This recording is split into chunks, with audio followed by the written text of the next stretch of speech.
In high school, we played a game. Many years later, we got back together to play one more. Little did we know, this time, the game was real.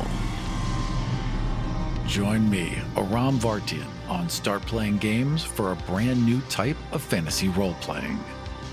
In Die RPG, you play a group of real-world, deeply flawed adults who are transported into a fantasy realm via a predatory, sinister role-playing game.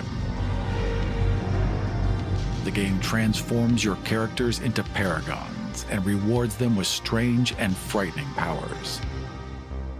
In Die RPG, you are confronted with your truest desires and deepest fears. And only you can decide when the game is over. Check out all of my available Start Playing Games campaigns at aram.gay.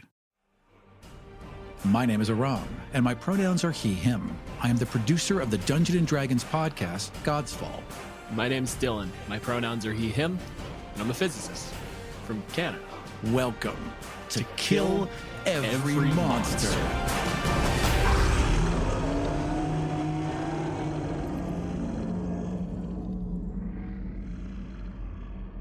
This week on Kill Every Monster, we are featuring the Nothic. The Monster Manual describes Nothics as monstrous creatures with terrible talons and a single great eye. When driven to violence, it uses its horrific gaze to rot the flesh from its enemy's bones.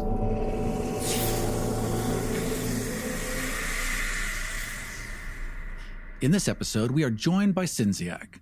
Cinziak is a part-time variety streamer on Twitch with a focus on story-driven games and open discussion on the gaming community and culture.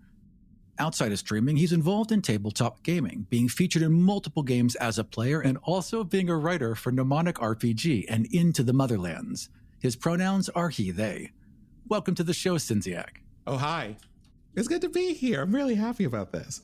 We're going to do this up front, even ahead of the first question. This was one of the two creatures that I brought up to Aram when we were pitching this idea and trying to walk through it. Was just like, there are so many cool monsters that get no attention. Nothic is one of them where it's just fucking delicious, and I just want an excuse to talk about how cool they are. So thank you for showing up and picking this one. You know, something I'm absolutely here for it. The way that I got into Nothics or found out about them was surprisingly, for the one good thing that it's useful for, Facebook, which was someone talking about how someone solved an encounter with a Nothic by having a talk with them and asking them why they were the way they were and how they could help them. I'm just like, I think I want to know more about this creature now.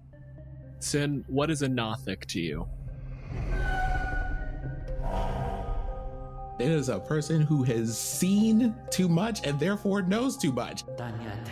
Don't know if it's just that their whole bodies and brains went, no, there's not that. Or maybe they signed a contract with Ursula and these are the consequences. Yeah, that's something that the Monster Manual is not clear on, because they claim it's like a curse from Vecna. If you delve too deep, if you go into secrets that Vecna does not want you to discover, you are cursed. Now, there's no clear idea what those are. So apparently it's like, there's a border out there. Good luck. You may hit it. I looked at this and went, in a world where other wizards and warlocks exist, how is there not an entire factory of Nothics? All magic is secrets. Like, what big secrets? What field? What questions? How the hell could you possibly avoid it? You've got two options. You've got it like ramps up and it's like a probabilistic thing, or maybe it happens in stages or whatever. Or there are things that you just trip over and now you're a Nothic. And it really sounds like they're very, very isolated things that Vecna has closed off and basically magically trapped, which is kind of cool if you're doing a game that's based entirely around Vecna. Vecna ain't a thing in base D&D. Was it necromancy that you tried to put your hand into? Is that what got you in trouble? How could it be if there are liches? I mean, how far past the border would you have to be? It's got to be something about, like, okay, if I were Vecna and I were going to guard something, it would be, they're the two things that Vecna is famous for, being a lich and being a god. It could be something about undermining either of those, a way to either seize godhood, which puts him at risk because you might take it from him, or you might find a way to like unseize it for him. But that's the problem. That's been researched all the time. There's whole books about how people have tried to usurp gods with magic. Without it being defined, it's vague, and then it doesn't fit anywhere in the canon. I think it's like basically just like, here's a building block for your own story. Go figure it out. The Nothic is here because the Nothic is here. And it's kind of like, this creature is cursed. Oh? Can you uncurse the creature? What happens if you uncurse the creature?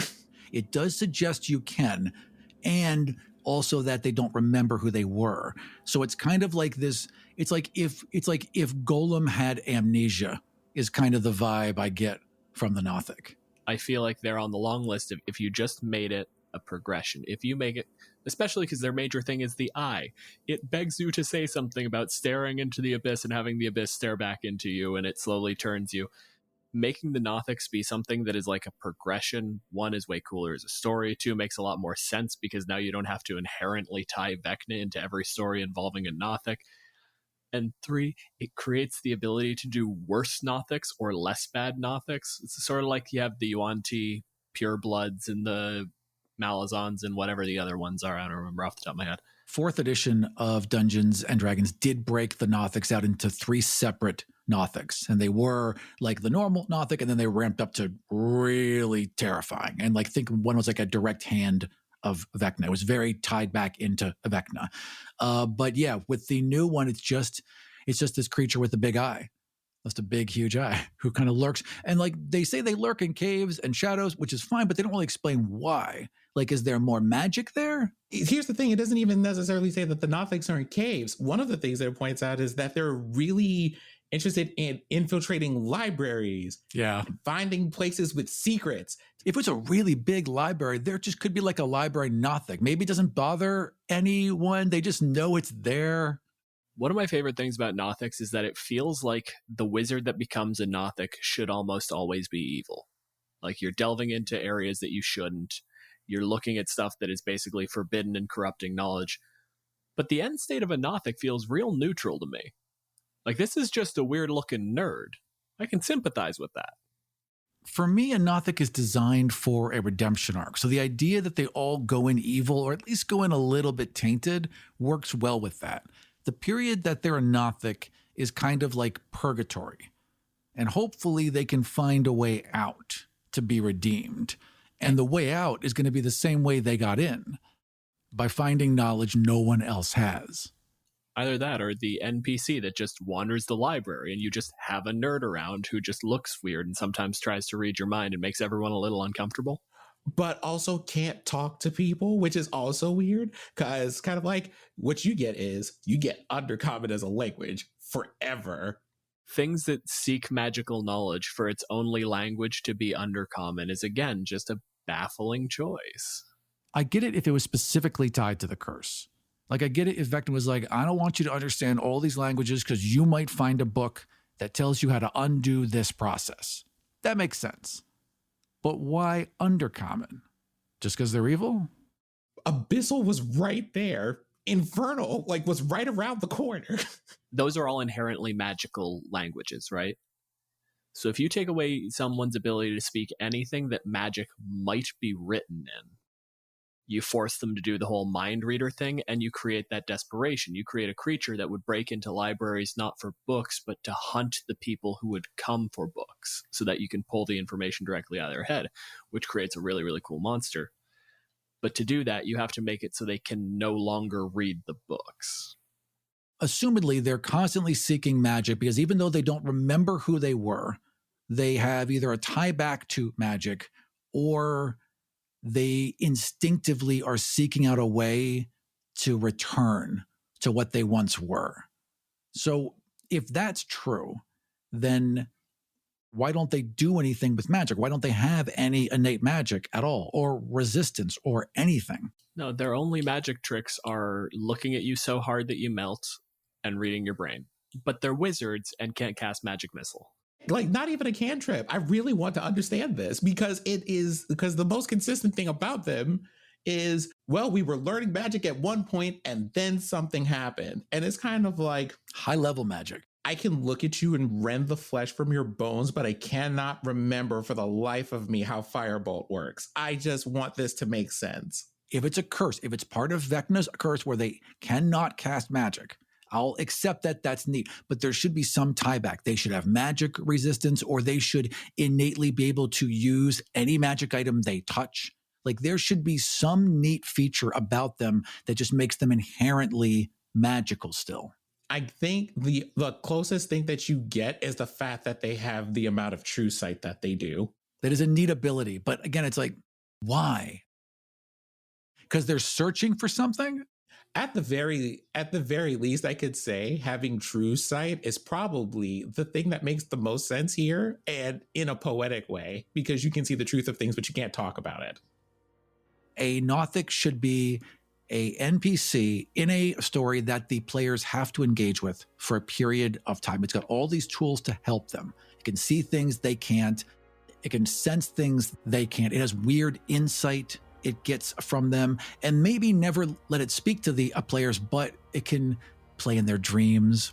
It gives you all these tools as a DM to add layers to your storytelling, and frankly, just to dump info that you need to on them, and do it in ways that ties in well, but never makes them feel easy. Because I can't imagine you'd ever sleep well next to a Nothic.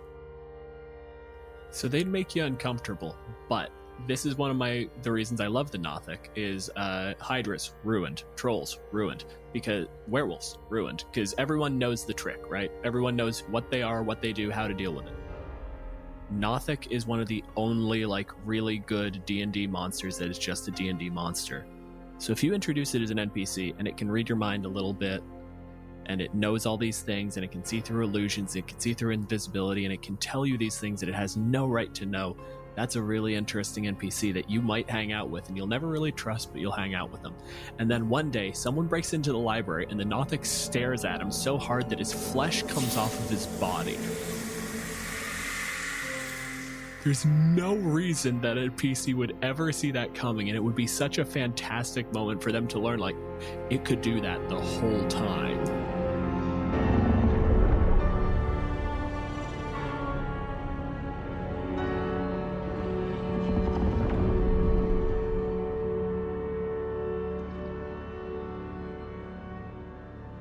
So we've talked a lot about these things and what they can do and how they get this way. Is the Nothic a monster? I think to us it's supposed to be, but it doesn't seem like it is. When I think about monsters, I think about they're these creatures that are usually beyond a reckoning or imagination, but they also just come from somewhere. They're born somewhere, they're created somewhere, they come out of the abyss, they come from another plane, they come out of the river Styx, they are born of people's nightmares or whatever. These Nothics are just they read the wrong book and an exceptionally powerful lich went, fuck you, dude. And I'm just does that make you a monster per se? No. In the same way that I don't necessarily think werewolves are monsters. The Nothics don't have any culture. They're not connected to each other. There's never any indication that they would ever work together or live together, of any kind of community, though. But it also doesn't make sense for them to live together, right? It doesn't give the implication either, although it probably should happen far more than it does, that this happens a lot. Single sentence explanation, they could have just put in and fixed it. The transformation is violent and rarely survived. You look at that thing and picture any player species from D&D and tell me that that's happening cleanly. Because if suddenly all of those little, I don't know what the little spiky boys on the back of your vertebrae are called. Spiky boys. Yeah, spiky boys. Yeah. Those spiky boys suddenly grow a full foot long and jut out of your back, and you're going to tell me that that went fine. Your eyes merged into a single eye, and then even for two eyes squished together, turned into a huge eye and fully reshaped your skull. I'd have to think that would hurt. The level of power that a wizard would have to one, get to a secret that Vecna's really kind of worried about, and to survive, that's an astronomical amount of power. And I can absolutely see that transformation and the sheer damage that does to you, dropping them back to sort of this challenge 2 monster. But also, why this? Why this creature with true sight that scurries around in caves and is drawn to magic and has a mind? Why this creature, Vecna? Because he's a mean boy. Well, he could have been meaner then, is what I'm saying. Like, why not make him a shoe? Why not have them be living fire, but they can feel themselves burning? There's a lot of levels you could go to here that aren't like goblin with a big eye. No, Torvek, don't put that on. Be careful. Be careful. That's one of the loafers of Vecna, a wizard truly cursed. Like, obviously, there's a lot of stuff that all of us would like to change with Nothics. That is, like, just broad stroke stuff. Like, they should have spell casting. There should be different tiers of, like, even if you want to do, like, right after you transform, if you're, like, a low-level Nothic and haven't really started searching for knowledge again, then, yeah, sure, it turns you into a weird, terrifying goblin with a doom eye. But, like, eventually, you're going to become a weird, terrifying goblin with a doom eye who's a wizard again. That's going to get more powerful and bigger and scarier. But also, look at the build of that creature and tell me that it doesn't have pounce as an ability. If it's got a 10-foot run-up. It has a strength of 14 and a dex of 16. That thing can jump anywhere it wants to. Right? Steal the ability from the tiger, give it to the Nothic. I want to see this thing charge across a room, jump onto someone, and tear their ribcage open. I don't think they should ever be able to learn spells because of the curse. And I think that should be why it's so hard. And it also would explain why they're always seeking magical items. I don't want to say this because I also think they've done this with a couple monsters to different degrees, but even making it something where, like, it feeds off of magic, it can no longer cast spells because that spell slot is now food to them. Magic resistance would be, like, I feel like that would be the most sensible thing for all of this. If you block off one thing, like if Vecna's curse said you can't cast magic, then that should, as a side effect, give them some protection from magic because they've been cut off from the source. Even if it's something as simple as, like, when it's targeted with a spell, if it succeeds the saving throw, it takes no damage and instead it heals, like, a d6 per level spell. It just hits it, and instead of, like, fireball going off, there's, like, this big puff of red energy that feels like it should be fire that just immediately just shrinks back down and just absorbs into it. That plays especially well with the fact that one of the biggest things that they say about this creature is that it knows things, like, for the most part, is forbidden or things that people couldn't possibly know.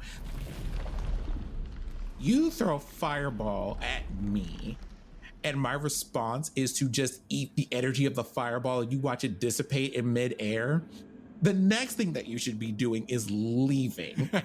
The Arc Nothic, we're going to keep giving it abilities. This thing has legendary actions. How could it not? It has a lair. That's just true. One of the legendary actions, it takes all of the legendary actions for a turn, but it's just counterspell. The worst high-level enemy to fight, it will just walk in and just tell your casters no as a reaction. Not necessarily that his lair is a library, but his lair is probably covered in, like, stolen books or artifacts. It specifically said that this isn't, like, the desire for knowledge and that it's a weird pull at the back of their head. So, like, this is a sort of person who doesn't have that view of books as sacrosanct. This is someone who has, like, an entire textbook, gets it back into their house, cuts the spine out, and pastes the pages across the wall so it can see everything laid out in front of it. There's something in here that's important. Every Nothic's lair would look like the red string conspiracy board. Exactly.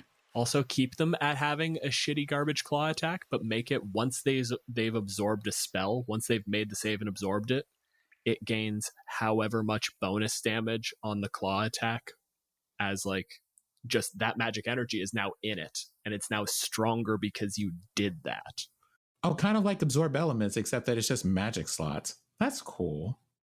This is a very specific thing. However, if you have the Eye of Vecna, if you have found the legendary artifact, the Eye of Vecna, you should be able to see through the eye of every Nothic that exists. You should be able to flip through them like you're just scrolling through profiles on your phone and just be able to see through any other eye. I just think it'd be like a neat, there's not enough things about magic items that aren't just stat stuff, that aren't just neat, fun, cool things they can do. This is one of the reasons why I would love to disconnect these things from Vecna, because instead of having that be the Eye of Vecna, why not have the Eye of the Nothic? Make it its own magic item, and it's one of those things that, like, make it the thing that they keep doing, where if you murder a Nothic, you can take its eye, and if you know what you're doing, you can make it the sort of thing where you look through all the other Nothic's eyes. Yeah, yes, but now it's sad, Dylan. Now you made it sad. It was fun before. It's an academic who can no longer speak or truly understand or act in its field, who is cursed to wander seeking knowledge for the rest of eternity. It was already sad. Legend has it that this particular eye belonged to Vecna's first apprentice. Still, it's sad. You made it sad. I don't mean, yes, I understand there's like you murder a unicorn, you get their horn, it's magical. You grab a pixie, you shake it like a salt shaker, you get mad. I get that, but I don't like the idea of harvesting things from, sentient creatures. It does not sit well with me. This is where we're kind of like, we're on the same territory there. But I'm also saying, like, that's the route path to making the magic item. The PCs would find one that someone else has already made. I guess. Well, it should at least be evil, and you should feel, or at least feel bad. Like every time you use it, you should be like, well, I don't feel good. Oh, yeah. But the other thing is, like, you make it so that you can't scroll through them. You see through them all, and you can focus and maybe start to see through them. But you're looking through the eyes of a bunch of madmen staring at 1,000 textbooks in 1,000 different languages in 1,000 places. So it becomes a save versus psychic. If you make the save, then you use it as like one of the most terrifying scrying artifacts in the world. I'm back on board. And or for the sake of not making Aram sad, we can just go, all of them are sentient. Like these artifacts are sentient. It's like little angry eyeballs. I'm happy again. Well done, Sid. You knew exactly what I needed. We can make it real gross. Look at the size of that eyeball. It's gotta be like, it intersects with the brain. Ew, stop. Like, there's not I'm enough sad room in again. the skull. It's a little glass perfect thing. It doesn't feel weird at all to hold. It turns into a perfect glass eye that talks to you. Disgusting and slimy, and it's aware that it's a magic item now. It might resent it, but it also might not, because now it's connected to all those other eyes, so it might be the happiest Nothic. I would like the idea of a really happy eyeball. I can see you. Especially because it's only going to, like, you attune to this thing and it can talk to you, and the rest of the party is just, like, entirely unaware of it. So we get a magical eyeball. The eyeball is sentient. It gives you the language Undercommon so that it can communicate with you. And then it just goes, this is so nice. I really wanted to go outside, but apparently I terrify people. So I just stay in here. Have a whole special bag. This is the best day ever. I also don't have legs, which made going outside real hard, but... You get them like an eye patch during the day, yes, so that they don't have to deal with this. You get them a little hood, and they can pull it up, and so their face is shaded, but they can still look around and see things. It's got to be in a jar, right? Because, like, eyes need tears, right? It's got to be kept damp. If it's got to be wet, yes, it'll be in a jar, but I do like the idea that it just turns into like a marble that you can just like hold. I know you do. And like kind of David Bowie, you know what I mean? I'm looking at a picture of a Nothic right here, and I feel like gross is mandatory. Like I'm just sitting here now imagining either A, it's in a jar, or B, you just have a wizard who just is casting shape water all day to keep this thing moisturized. Why are you always wet? Mind your business. I also just like the idea, like, this is one of those things that I fully acknowledge is only funny to me. I like the idea of this being disgusting and awful to look at, and you have to take care of it. You have to, like, keep it in a jar. You have to keep it wet. It takes all of this effort, and it's just called the Eye Buddy. It's just a little friend. But you're scrolling through the magic items, and you're like, oh, the Eye Buddy, what is this? An eye and mind torn from the body of a Nothic before it's dead. Like, wait, what? Oh, that can't be my buddy. I'm so wounded. I am now sitting here and I'm actually imagining that this is the precursor to Wall-E, because you have gone to get this thing magical armor. Now it just follows you around on wheels in this little armored suit. This kind of, here you go, little buddy. Now you can like walk around and not have to be up here with me casting shape water on you all day. Oh, this is nice. That's fine. That's fine. I'm good now. It's still in transparent glass, and it's still a disgusting jar of eyeball, but it's absolutely still happy with little robot arms. It could be like Clippy. It seems like you're trying to learn dark secrets. Would you like me to help? As a podcast network, our first priority has always been audio and the stories we're able to share with you. But we also sell merch, and organizing that was made both possible and easy with Shopify. Shopify is the global commerce platform that helps you sell and grow at every stage of your business, from the launch your online shop stage all the way to the did we just hit 1 million orders stage. Whether you're selling scented soap or offering outdoor outfits, Shopify helps you sell everywhere.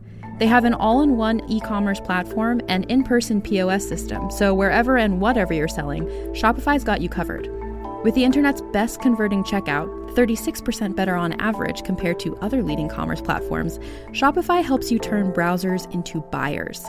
Shopify has allowed us to share something tangible with the podcast community we've built here, selling our beanies, sweatshirts, and mugs to fans of our shows without taking up too much time from all the other work we do to bring you even more great content. And it's not just us. Shopify powers 10% of all e-commerce in the US. Shopify is also the global force behind Allbirds, Rothy's, and Brooklinen, and millions of other entrepreneurs of every size across 175 countries. Because businesses that grow with Shopify. Sign up for a $1 per month trial period at shopify.com/realm, all lowercase.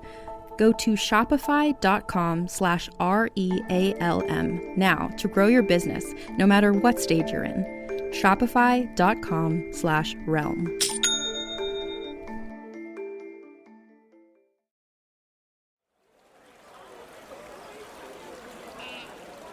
The Arcane University is a large place.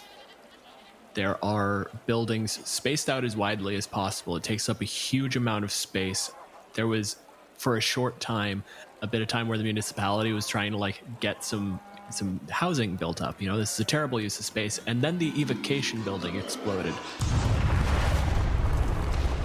Since then, this place has been left as a set of about 9 or 10 very, very distant, apparently incredibly flammable buildings. The library is the nexus. The library is the place where eventually every caster wanders through.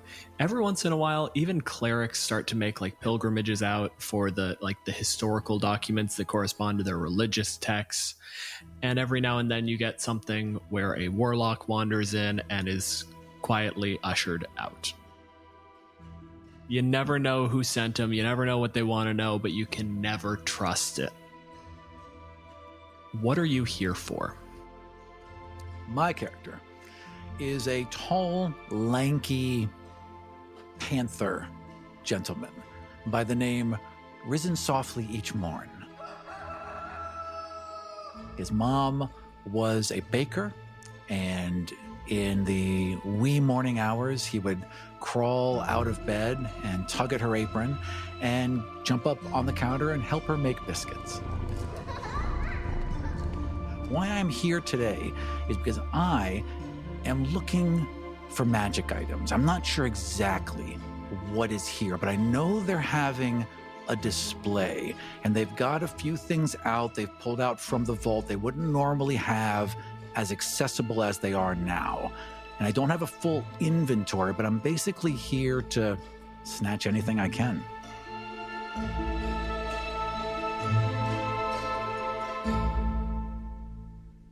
Then tell me, how do you get into the library? Definitely from the roof. There's got to be a skylight or something. Absolutely. I've got my little panther claws so I can make that perfect circle with the suction cup and pop it out. Just doing the full Catwoman shtick. Yeah. So, Risen, it is late.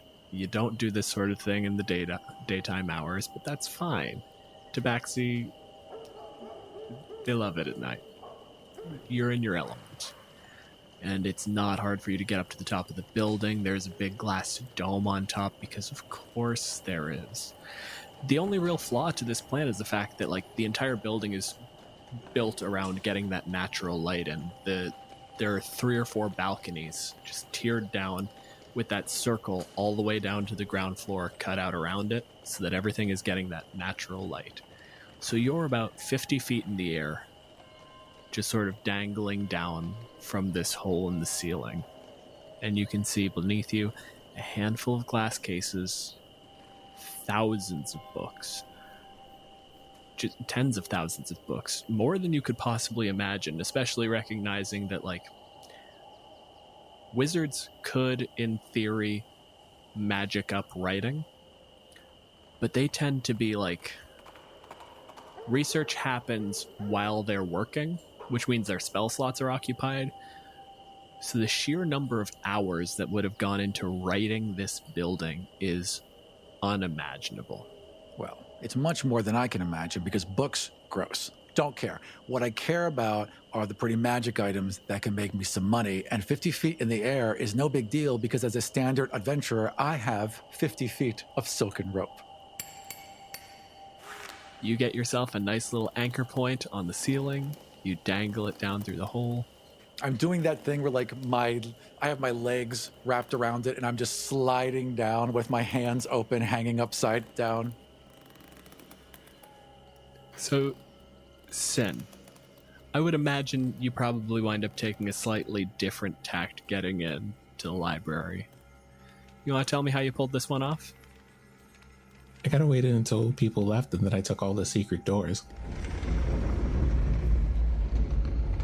You probably would have spent, weeks or maybe at least a couple of days just around campus, just off past where people can see you.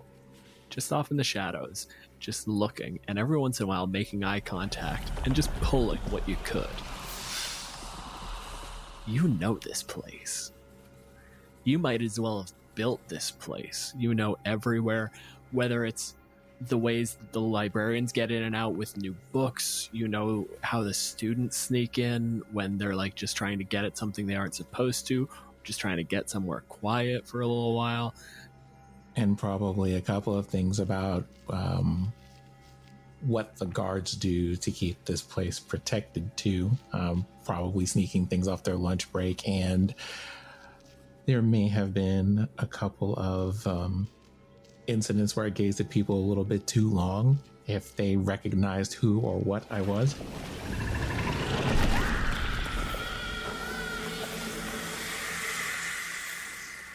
Where in this sort of like 4-story structure do you come out? On the 3rd floor, it's at a spot that at the end of it looks like a wall. It is not one. This is something I'm always kind of curious about with True Sight, and you can decide how it works for you personally. Do you see through illusions, or do you not see illusions? What would be the equivalent of like an outline? Like there is like a place that's supposed to be here, but it's not filled in with anything. I can only just see like the outline as if you had done like an X-ray version of it in Photoshop. There's almost a blue overlay to reality where you can just see this fuzzy little image of a brick wall. But when you see it in true color, when you see what it is, it's not there. It's something that's basically your vision has an extra channel to it, and there's no good way to explain seeing 2 images at once, but you see both the intent and the reality at the same time. And as you kind of pass through it, you're just attuned in the right way that you feel a little shiver, a little tingle. You know you passed through some power that was left behind, but not quite enough to be able to sort of hoover it up. There's that pale moonlight coming down. All of the light in here comes from that upper dome or any torches or lights that the mages set up. But being a university building, this closes at 7 p.m. The lights are shut off because it takes power to run those, and we don't have that in the budget. The tuition got cut recently. We've been having trouble getting students in from the neighboring kingdoms, and just all of the explanations. all of them running through your head, and the voices of the people that were thinking of them, all the bureaucrats that you walked past in the last few days, just complaining about the budgets. Lit beautifully. Just this little outline is something kind of skinny, about the size of maybe a slightly tall man, just drifting down a line from that high dome up on the roof. And I'm absolutely like, dun, dun, dun, dun, dun, dun, dun, dun, dun, dun, as I'm coming down. There is the slightest chance, given how open this whole thing is, that you can actually hear that lightly just echoing down the hallway. I don't think they see me.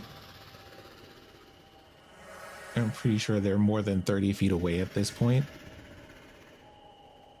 I would kind of keep on this bearing, but move as quietly as possible so as not to draw attention to myself. Okay, then we're going to do a quick opposed check. Aram, I want you to roll me your perception. And Sin, give me a stealth roll. My perception is +6. 16 plus 6 is 22. So what, am I doing a stealth here? You're doing a stealth check, yeah. I think you got a +5 to that. Yeah, you're good at this. I get a +5, but it is unfortunately an 11 on this die. So then you are still quiet. The trouble is you've been wandering around in spaces where the people aren't paying attention. Anyone who has been on like a university campus will know this, but nearly everyone is not thinking about where they are at any given moment, which makes it a lot easier to kind of get through unnoticed. Risen, you're very aware of your surroundings. 20 feet off the ground at this point. I've lowered myself down that far. I stop and I just whip out these pair of dual crossbows and I'm aiming directly towards where I heard that noise. What do I see? And as you the moment that made you pull the crossbow was you first saw like a little glint, a little reflection off of something, maybe the size of a dinner plate, just vaguely glassy. And you saw that same little flicker 10 feet down the balcony a couple seconds later. And that's the point where you stop and go like, no, something's moving. This must be a thing. So I'm not going to say anything aloud. I'm just going to look. I would like to know, can I be in a hood? Absolutely. Sort of tattered, borderline just a blanket draped over you? Yes, please and thank you. Fantastic. You keep it pulled fairly tight, but you're still like, it's a larger cloak, so it's still got just a little bit of flutter to it, and every time you kind of glance over, that's what you're seeing, Aram. You're seeing that little glint of light off the singular eye from the inside of that cloak. Do I know what I'm looking at? From this sort of distance, I'm not sure that you would recognize it. Like, it's a humanoid shape. Now that you're looking like directly at it, you can make out that it's cloak guy, moving, little light shinies. But I'm not sure that you'd be able to like recognize it without getting a fair ways in. I'm imagining that this space would be pretty fucking wide, and you're coming down like in the middle. I don't want to draw attention to myself yet because I don't know if they've seen me. So I'm going to dash and quickly drop to the floor and hide, like lean up against a bookshelf and try and figure out what I'm looking at. Sin, you would absolutely have seen this form like coming down. I am imagining from your raw description, Aram, please correct me if I'm wrong, very ostentatious, probably came down like from the top of the dome, just dead center into the room. Yeah, because that's where the best lighting was. So, and it glinted off my, this kind of deep, almost purple black fur I have all around me. And I'm very, very thin, even for a tabaxi. I'm just this lithe, furry little panther boy. That description broke down by the end of it. I love it. It was great. Sin, you have eye on this guy. And suddenly he goes from just kind of relatively quickly, but still like measured descent into almost just a dive. You see him almost fall and catch himself just above the ground, just enough to like lose momentum and then hit the ground. and dash off. We're going to reverse things. Aram, I want you to give me a stealth check, and Sin, you've got advantage on your perception here. 3 + 6 is 9. I think you're going to be able to beat this one. Something I might not. It's a perception check, right? Yep. Yeah. 10. Risen hits the ground and is just immediately diving, just sliding kind of under a table and immediately out from under the table up behind a case. You can see that this room is maybe a third total actual artifacts. And then the wizards, as they tend to, put out, depending on whose mind you read, decoys or facsimiles, or just, sometimes they'll tell you that it's a representation.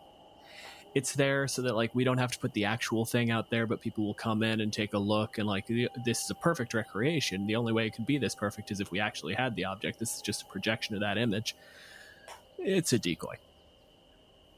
And so you have this sort of cat-like form. You would recognize a tabaxi diving and hiding up against this case that from where you stand has absolutely nothing in it to hide behind. You can see these pair of hand crossbows with these pearl grips and these silver edgings all along it that catch light left and right. They're not stealthy at all.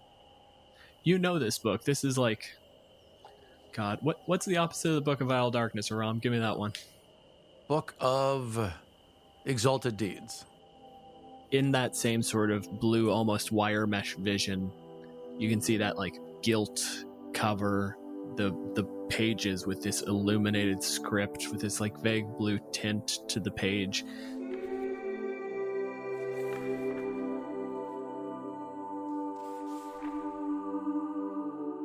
You recognize it. This is supposed to be a recreation of the Book of Exalted Deeds, opened up to just a page of myth. And behind it, you see those little shiny points, those little ears kind of twitched up and then back. This tabaxi just hiding behind this layer of glass. If I could furrow an eyebrow, I would. But then after that, I just decide to turn and head down the hallway toward, I don't know how far Risen can see. Try and follow. I try and slink from column to column and follow. Tabaxi dark vision. 60 feet? Good question. Dark vision. You can see in darkness or shades of gray up to 60 feet. You're more or less middle of the room. So he's up 30 feet and then across the way from you. So basically, the moment he pulls back from that sort of balcony, he's going to be even in darkness for you. I can climb at the same speed I can walk because I'm a thief. So I will... Also, you're a tabaxi, so I feel like you could have done that already. Right. They have a climb thing too. Yeah. So I'm going to try and scuttle up to that balcony quietly as I can and slink behind whatever this is. Because I can't risk them telling the guards, or maybe they are a guard. I don't know. I got to find out. So, Sin, when you kind of just walk away, are you trying to sneak away, or is this you were just staring this thing down? Neither of you were really making a move, and that's oh, this is fine. You haven't tried to talk to me. You're not trying to hurt me. And as a player knows, you're not in range of any of the abilities I have. So just keep walking down the hall, right? Relatively quiet, but it's one of those things of being I don't think there's anything around me that would be big enough to hide behind to avoid being followed by this person. And so, Aram, yeah, you can more or less at pace, and I know the tabaxi have that weird dash ability to them, so it wouldn't be too hard to basically just sort of dash across that open area, up a column, over a bookshelf, and then just taking strides, sort of bouncing between shelves, trying to keep line of sight on this sort of hooded figure as they walk away. I'll just keep following until they do something or stop somewhere. I'll just keep following them. You are well aware that you are being followed. I walk down the hallway and I'm assuming that there's nothing impeding me, so I'm going to walk into the wall. Risen, you watch this thing. pass through a brick wall. I walk up to the wall, and I'm looking at it, and I reach into my bag, and I pull out my glasses of minute seeing, and I'm carefully looking at the wall to see what the trick was. Okay, so what do the glasses of minute are these magnifying glasses? What they do is they basically give you advantage on perception rolls within like a foot. You have to be a foot away. Okay. Yeah, then give me your perception roll. First one is an 18 plus 6 is 24, and the second one is a 6 plus 6 is 12. The texture repeats. It's almost like there's a 1-inch square of brick texture that's just tessellated across the entire wall. And then like it breaks where there's grout. And you can see like the moment the grout starts up again, it just tessellates again. I just push. You push and you immediately stumble like 2 steps forward. Sin, you've had probably enough time to basically get around a corner, so you get through that wall and there's nothing here. What am I looking at? What kind of room am I looking at? You're looking at a hallway. Honestly, looking at this is a delivery path. You can see just kind of like there are wheeled like tread marks. Now that you're thinking about it, like there must have been ramps somewhere because the books are getting put back on carts, and like there were staircases everywhere. You can't do carts on staircases. Well, it turns out they just didn't want the students getting on the ramps. I would walk down this hallway, testing doors as I pass them, and if one's unlocked, I'll assume that's where the Nothic went. Which leads to the question, where was the Nothic going?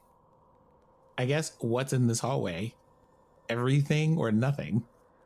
So what I had arbitrarily decided 30 seconds ago was basically this is part of the whole network for the book return. So this is almost like a nice sloping spiral that goes up around the entire outside of the library. Mostly around the 3rd floor, it's mostly histories. So there's a bit of stuff there. Around the 5th floor, you get into like actual spell work. There's some useful theory texts, but usually nothing too in depth. There is always going to be a restricted section. There's always going to be a bunch of books that you have to they keep under lock and key. Those are on the 6th floor.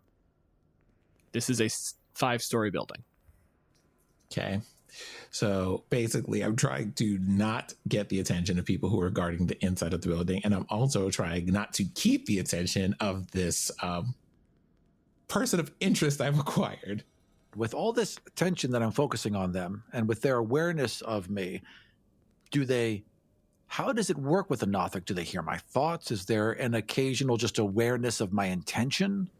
It is a targeted effect and an action according to the stat block.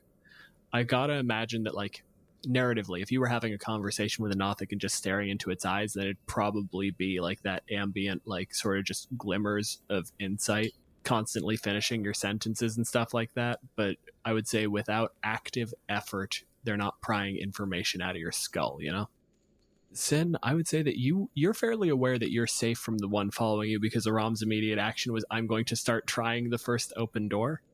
I'm going to make my way on down. I think, let me see. Basically, it's the let me not alert people that I am here. So I think you said that means I have to route through the inside of the building. Meanwhile, I'm just opening doors and finding piles of books ew. Ew. Boring. You come through and it's one of those situations where you get to the edge of the balcony and you watch as the guard, clearly a human or one of the races that doesn't have dark vision, because they don't catch you. They just walk straight towards you and then just under the balcony as you kind of peer over the edge. Looking like a whole gargoyle. I can't believe this is my life. God, remember when you were a real wizard? Now you have to put up with this bullshit. He doesn't. That's the problem.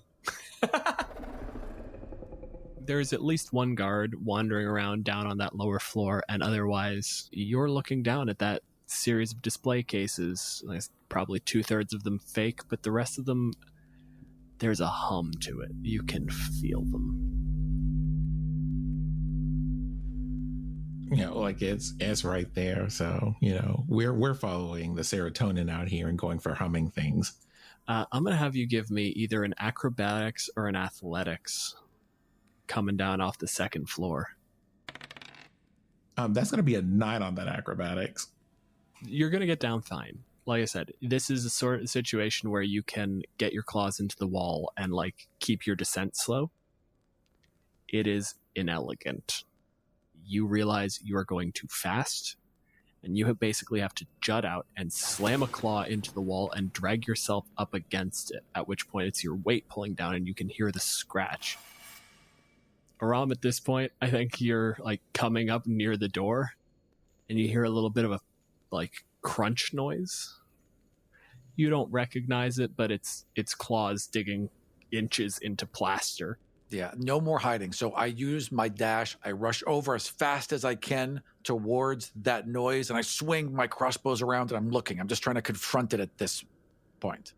You are up on that balcony. You can see it land. Sin, you can immediately see, you hear him. He is not being stealthy either. And you can look up, and there is a tabaxi looking down at you with hand crossbows. What is he saying? Am I looking up at this while my claws are stuck into the wall? We can have you on the ground at this point. This is the slide has happened, but you had to yank yourself in. So there was a moment where you, with a 14 strength, slammed your entire body into the wall to get purchase. And then it just the weight of you dragged you the last 5 or 6 feet to the ground. Me kind of looking at my claws and breaking little pieces of remaining plaster off of them. And what you see are that in fact, it's it looks like a human hand almost, except that it is at least 3 times the size a human hand would be. And they have nails, but they all come to a point. Look up because, of course, I have noticed that there is someone else here. And you just see a giant blue eye. You know that thing where if you look in the eye of a husky, you can see an Arctic? Yeah. This is so large. You are staring into an ocean. You see the roiling storm. Dark. Blue. Technically blue. It could be, the Leviathan could be in here.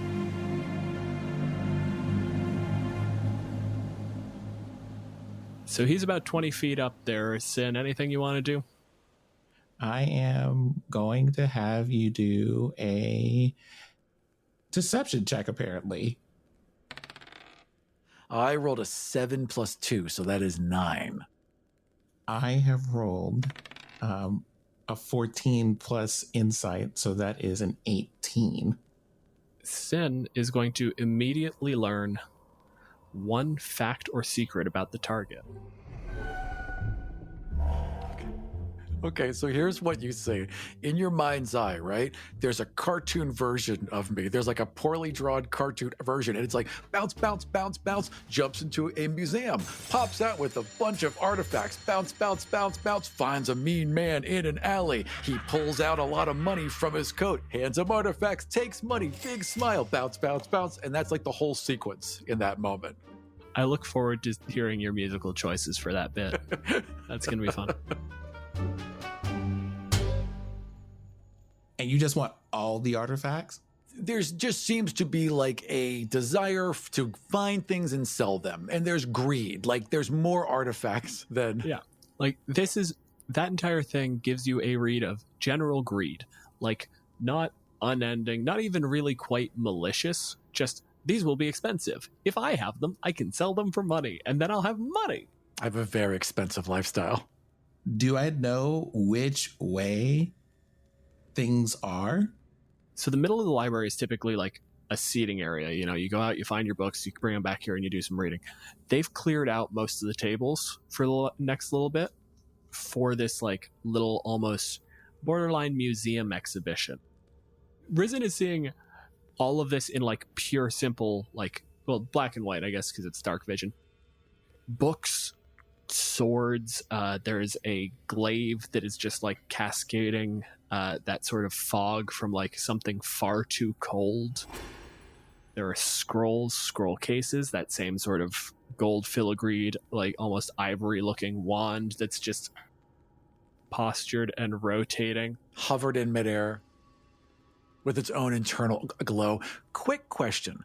As a rogue archaeologist, is there any chance I have ever heard of a Nothic? Give me an Arcana check. That's going to be a 16 plus 1? You would recognize a Nothic. I would say that you absolutely know Nothics as the thing that happens when a wizard goes wrong. It's just the detail work of it, like how one becomes a Nothic. It's just like, that's a wizard, what broke? But I would know that they're drawn towards powerful magic items, right? Yeah. I would point my weapons away so they're not direct. So like I lower them, like they're still in my hands. I'm not taking my eyes off you, but I'm not threatening you directly.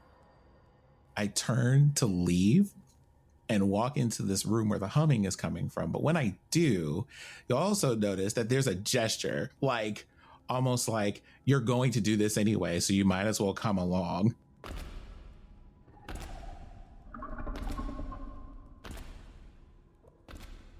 Okay. All right. I'll drop down.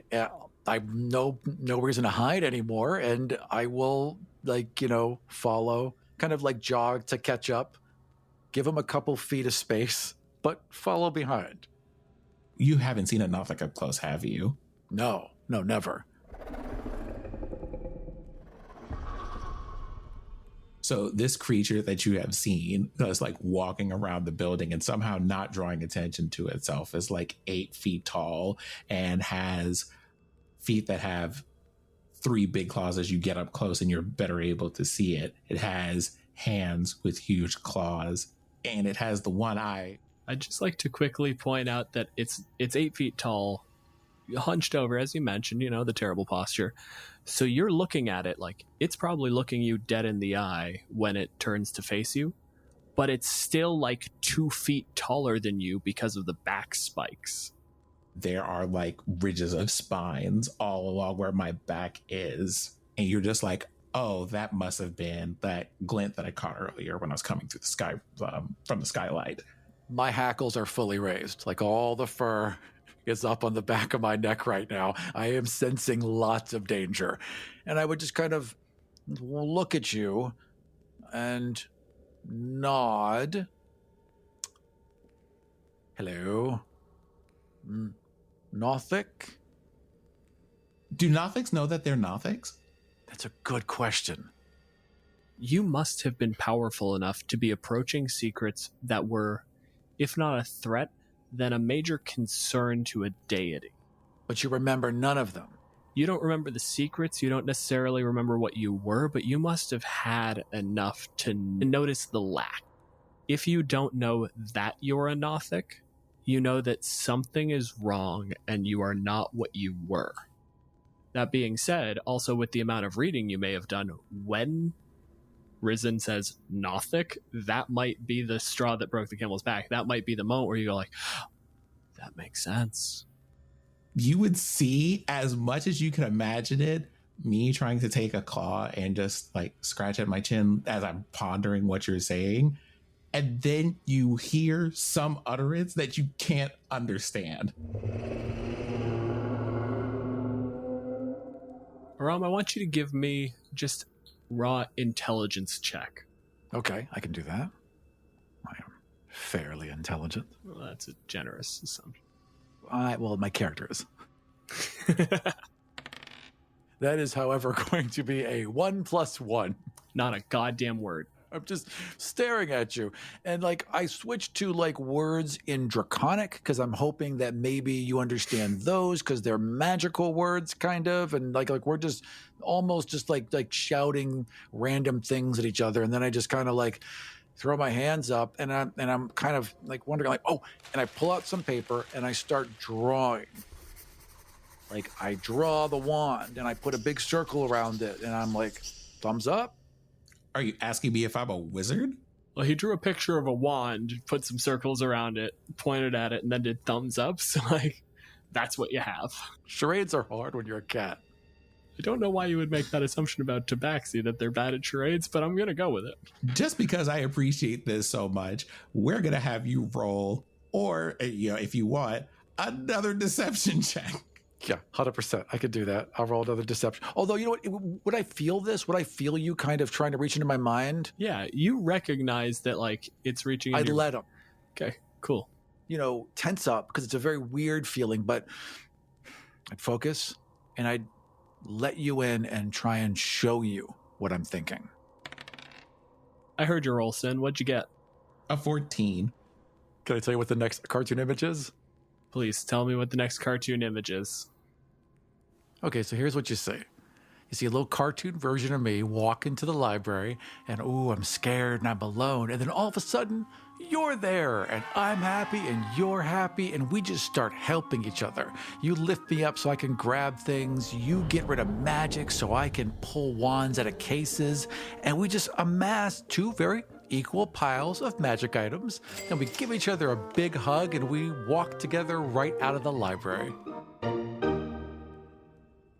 I take this one claw that I have, and I try to, as gingerly as possible, take the piece of paper from you, and I write, okay, but I can only write in undercommon, and I give you the paper back.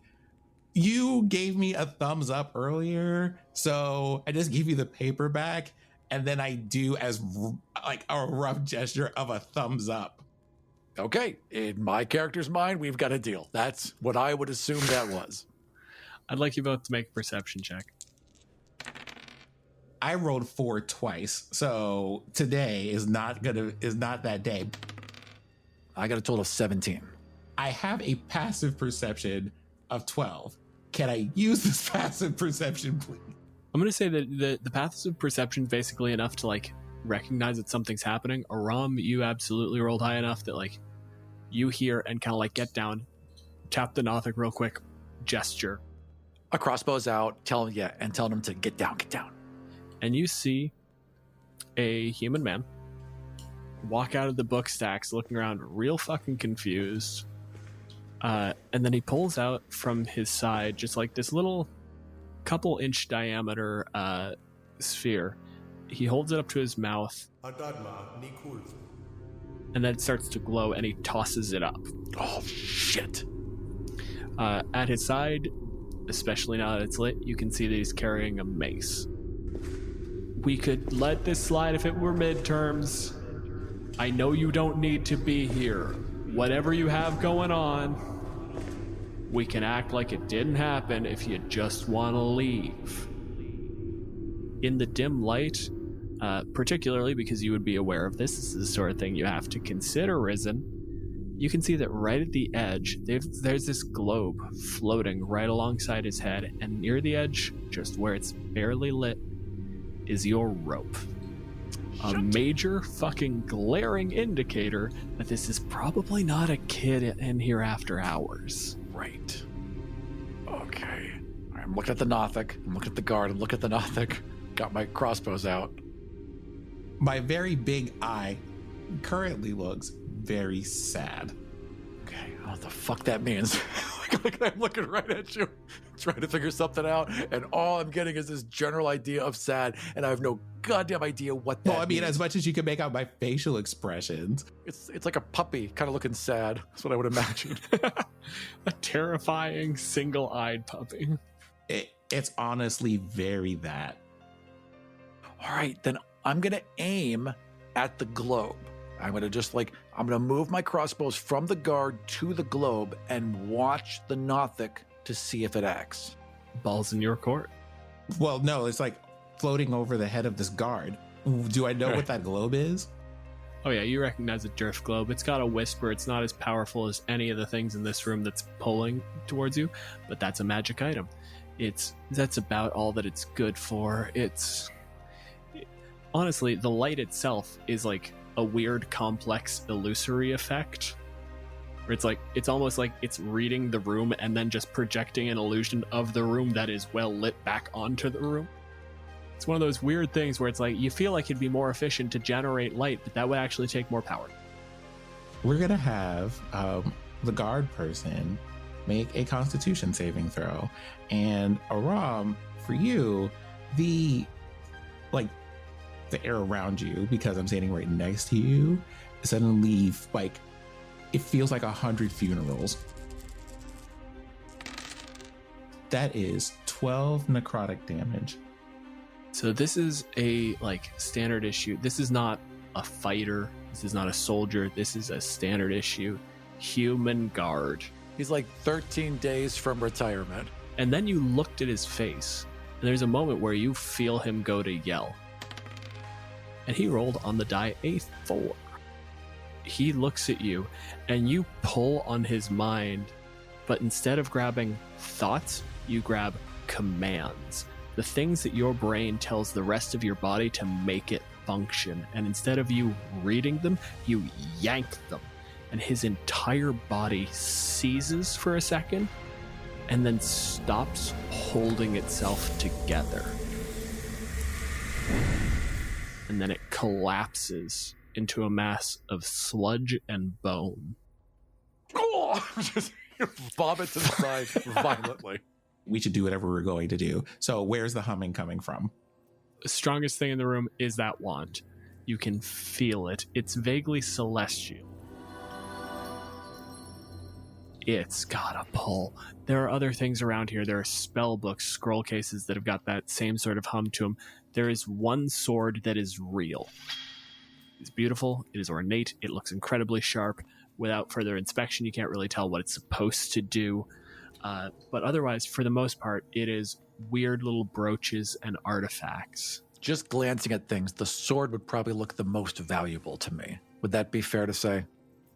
I mean, if nothing else, you know that something like a wand you have to sell to someone who either is collecting them or knows how to use them. Wands are trouble. They're always trouble. Swords, you can offload swords. I can sell a sword to any idiot. Yeah. I am going to go for the wand. I'm going to go for the sword.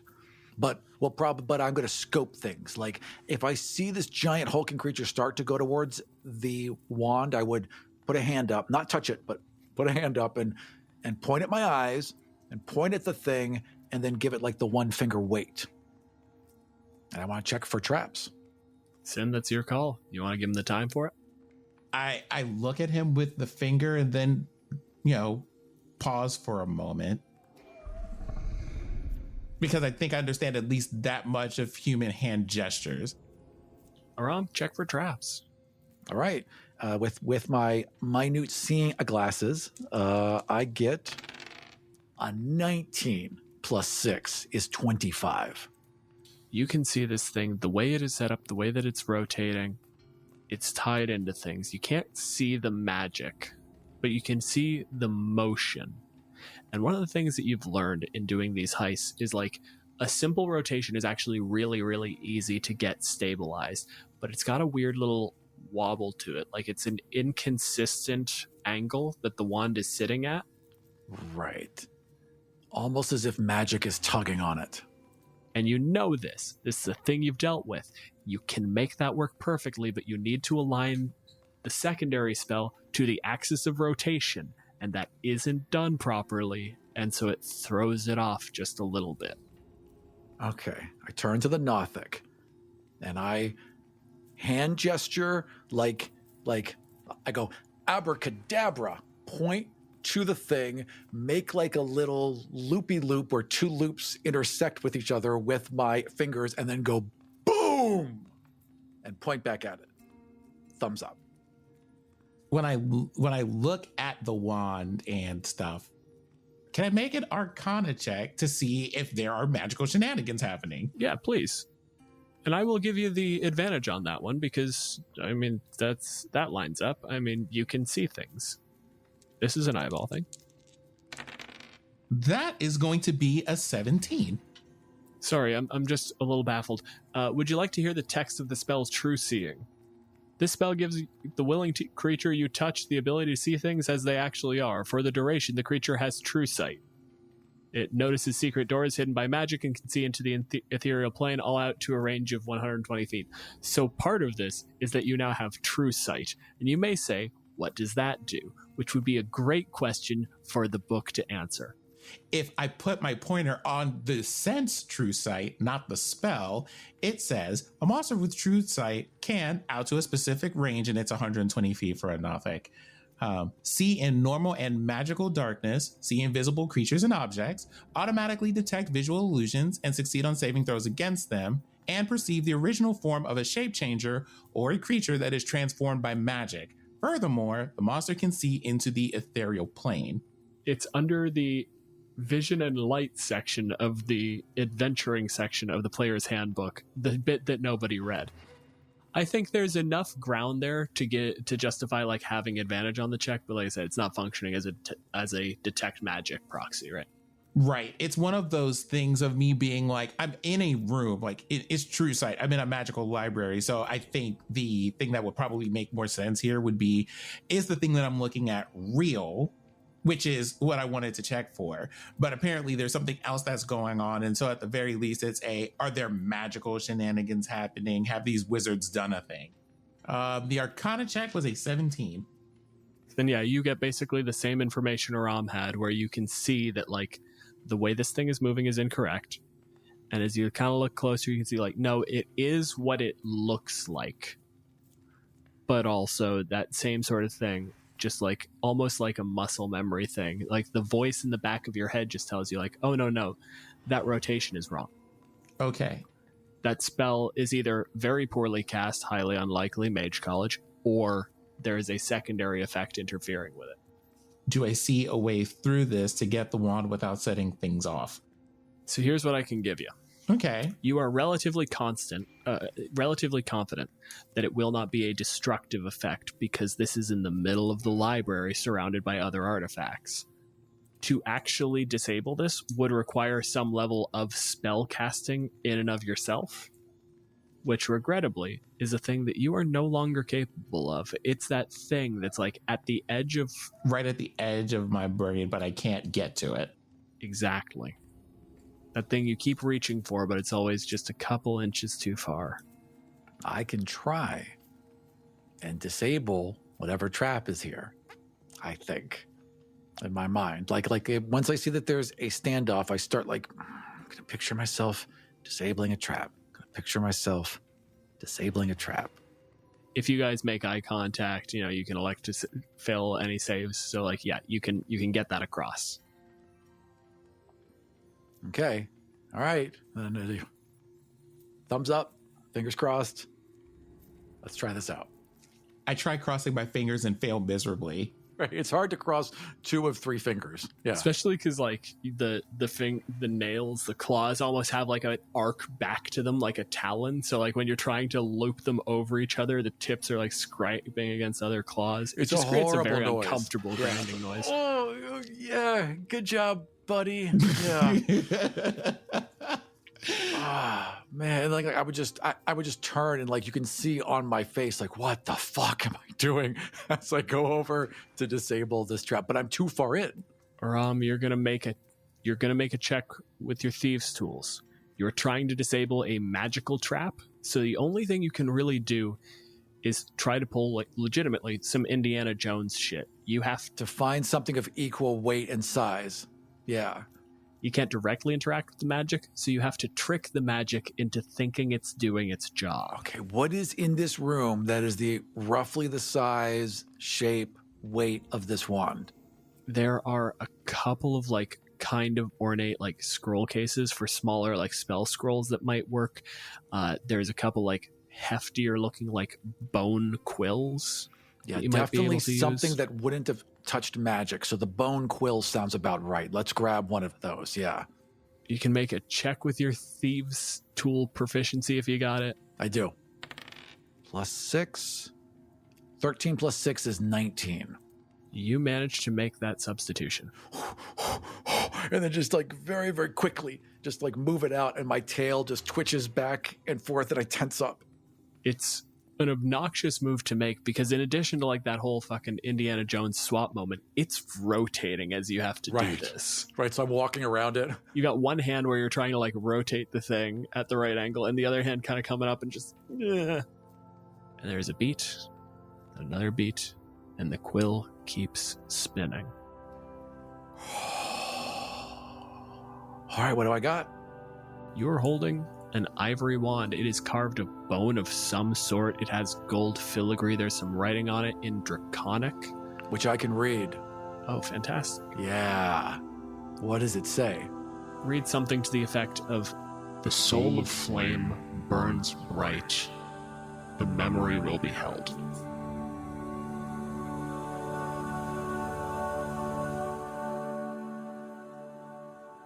That's interesting. Okay, so I turn to the Nothic with it in my hand, and I look it in the eye, and I'm especially thinking like, memories. This is about memories. I just do like this, a gesture of like an open hand. Like, you know, can I hold the wand? Okay, so I'd walk over and I'd reach up. I would place this, which must be like a toothpick, into your hand, and then step back. Holding the wand, what do I understand about what this wand does? Because I can't read it. Give me an Arcana check. Oh, the heartbreak. That total Arcana is going to be a 6. Can I help to give them advantage because I'm thinking these words, I'm trying to guide them a little bit? Strictly speaking, the things that insight gives with the eyeball thing are all like facts or secrets. You are trying at this point to actively communicate words. You don't have a common language, and that's too complex an idea to get across. So what I'm going to say, Sin, is you look at this thing and you study it and you try to see through it, and there's like a bit where like for a second, Aram Risen, you can see the mouth move and the lips form words that don't get articulated. They are a mix of Aran and Draconic. From your limited experience, like you recognize that is clearly like that's a spell, and it just doesn't come out. I look around the room to see if there are... I'm in a library and go, well, you know, this is probably an impossible ask, but I don't know if there are any books anywhere nearby that would explain, hey, this is what this wand does.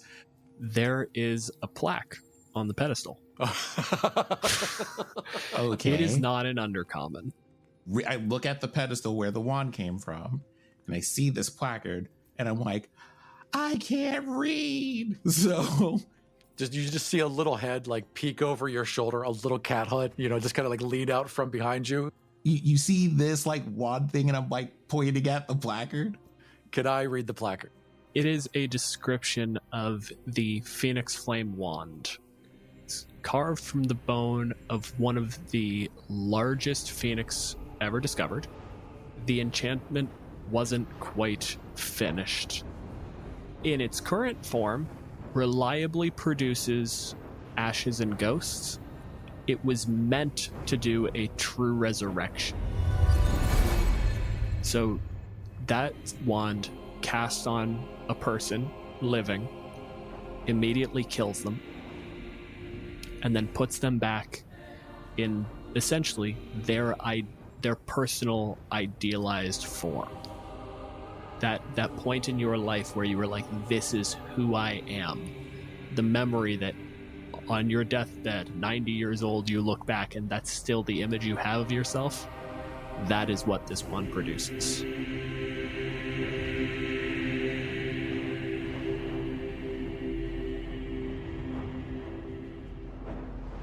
Am I watching them just kind of like staring wide-eyed at the pedestal? Mm-hmm. Like I would actively try to explore like, hey, what's going on here? And assuming that this fails, I can either learn a fact or a secret, right? Okay. So here's what we're going to do. Aram, I want you to make a charisma check. Okay. This is a fucking complicated. Do you also want me to tell you the fact and the secret? No, I assume you're trying to convey what the wand does. I think in this moment, what he's thinking is, if I use this to kill him, he'll be himself again. But maybe just the images of me pointing the wand and you die. Right, yeah. 18 plus 2. I think the information that's going to come out is two things. You get one last little cartoon. You get a bird. It is large, it is red, and it is on fire. And you just get the sentence, "This will fix you."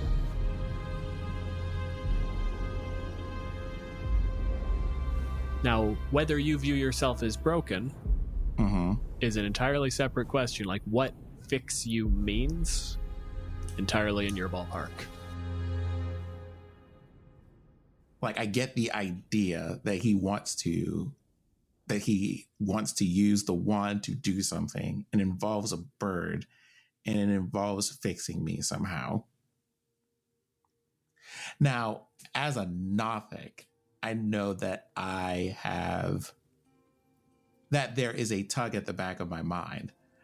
I also am very aware of things like, not even moments ago, me being able to see things, but then not being able to interact with them because I can't use magic. My guy the whole time is like, pew pew. Yeah? Pew pew.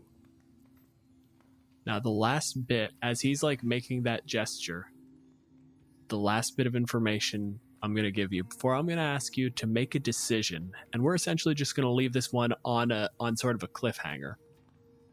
You get that image in your head. He like points and goes, pew pew. And you see that cartoon of the happy tabaxi holding the wand, smiling, thumbs up, points at you. You, the happy cartoon Nothic. Big googly eye, specifically a googly eye. It's not drawn. And then you burst into flames. I look at the tabaxi and I have a moment of thinking, and then you see this big toothy grin. And then you see me like slowly shake my head no. Make a nod, and then kind of go and help find things. But I decide not to use the wand. Fantastic.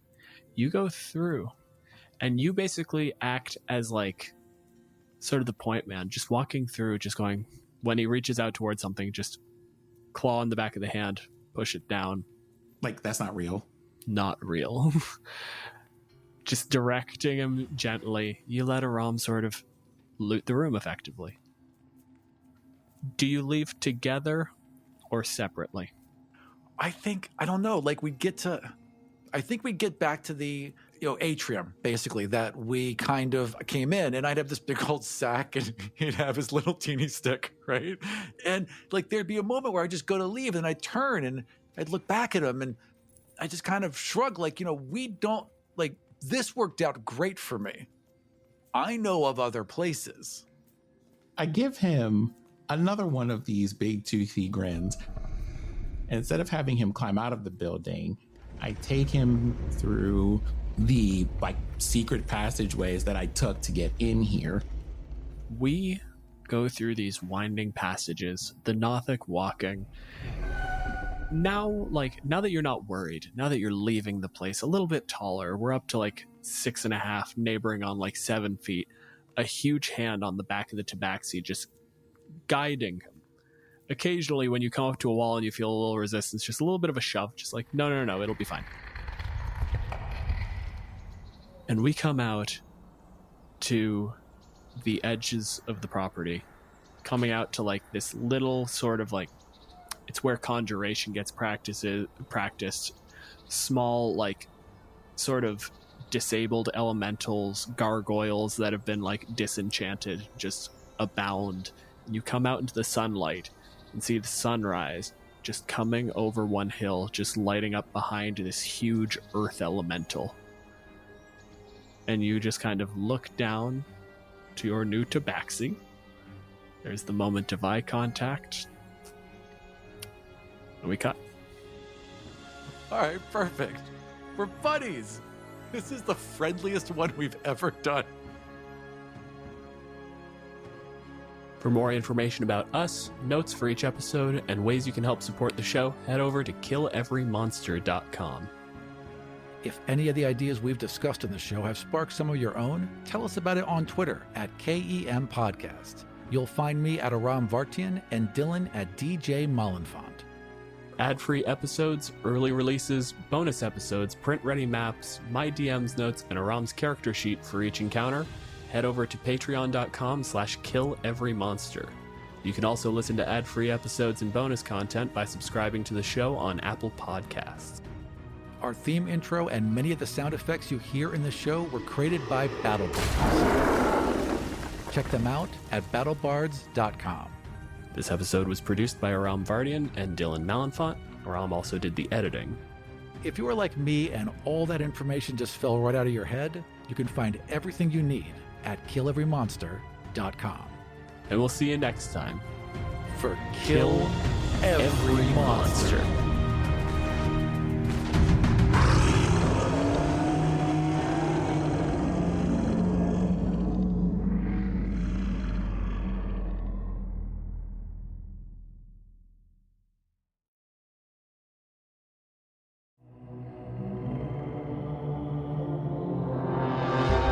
Monsters come in all shapes and sizes. They can come from anywhere, the dark corners of your hometown, a past meant to stay buried, and sometimes from within you. If you, like me, are intrigued by all the forms that monsters take, I think you'll enjoy Undertow. Hi, this is Fred Greenhalgh, creator and host of Undertow, a collection of horror podcasts that bring you under the surface and into the weird and the wicked. Each season, we start a new story set in a twisted version of the great state of Maine, where I grew up, fed by the headwaters of great horror masters like Stephen King and Rick Howdala. In Undertow, we'll be confronting ghosts from the past, battling werewolves in the present, wrangling with cursed artifacts, and through it all, doing our best not to forget our humanity.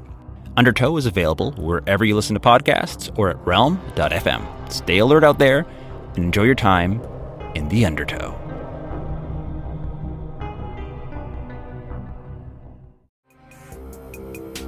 This show was produced and edited by Dead Ghost Productions.